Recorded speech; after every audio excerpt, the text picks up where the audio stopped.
called my segments House Pants and Chill. I think it's appropriate for our bunker series.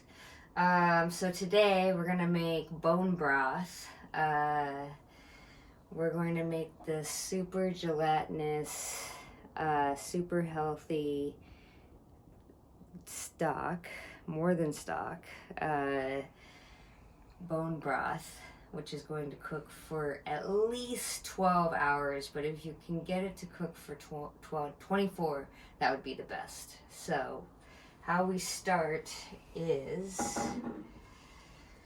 first we roasted pork bones to get this nice roasty bits on the meat that's going to enhance the flavor of the bone broth. Other things you can do to enhance the flavor of the broth is to smear tomato paste over the bones before you roast them, and then that will increase the flavor, the umami flavor, the richness of the broth. But just to keep things simple, we roasted these pork bones, and then we're just going to add them to the stock. Add a little bit of water in here, starting from cold. I want to start from cold. That will help with clarity in the stock. You don't want to start, your inclination might be to start with warm water or hot water.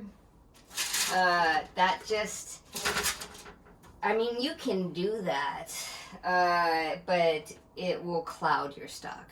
So I have my pork bones in there, and then I also have chicken feet, which I'm going to add in there, and chicken feet are great for collagen. If you're making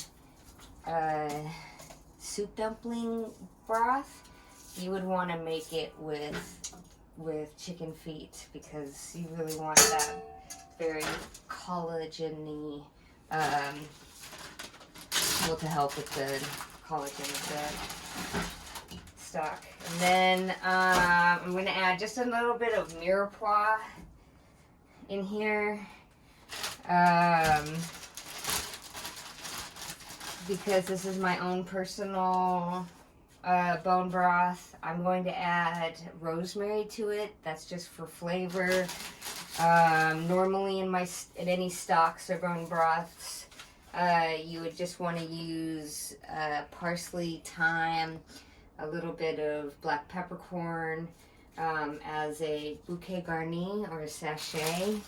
And then I'm just going to add just enough water just to cover.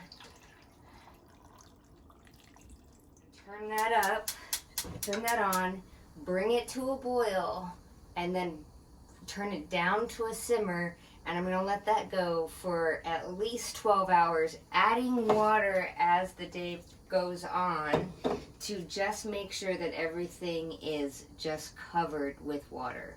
But again, bring it up to a boil and then turn it down to a simmer, and then you can just let that go. There's also recipes you can do for an Instapot, if you have an Instapot, that could help this go faster. But you know, this is the bunker series and we have nothing but time on our hands, so we might as well be cooking, and we might as well be cooking from scratch. This is a great time to do all the culinary things you've ever wanted to do. And bone broth is a great way to start. Hi, okay, we're back. We've got our bone broth. It's been going for 24 hours. We turned it off about an hour ago just to give it time to kind of settle a little bit. Just make it easier to handle. So right now, all I need to do is take the solids out. And how I'm doing that is with a colander and a bowl. I would do this first just to get all the solids out, and then go back, and you can line Once you've disregarded all the solids, then you can go back and line your colander with cheese stock and then strain your bone broth again, and then that will get you a slightly clearer stock or bone broth. Okay, so now we're going to do our final strain through the cheesecloth. Say that 9 times fast.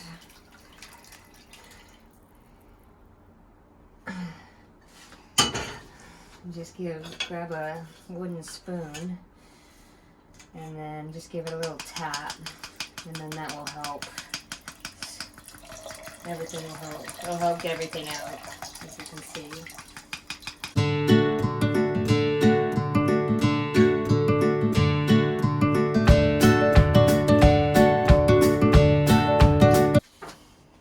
Divide it into containers, glass jars, deli containers, plastic containers, anything that you can put in the freezer if you are going to freeze these. Or you can just throw them in the refrigerator and they'll last for a good, 2 weeks. Well, let's say 10 days. Let's say 10 days before you have to throw it in the freezer. All right, there you go. We've got our bone broth.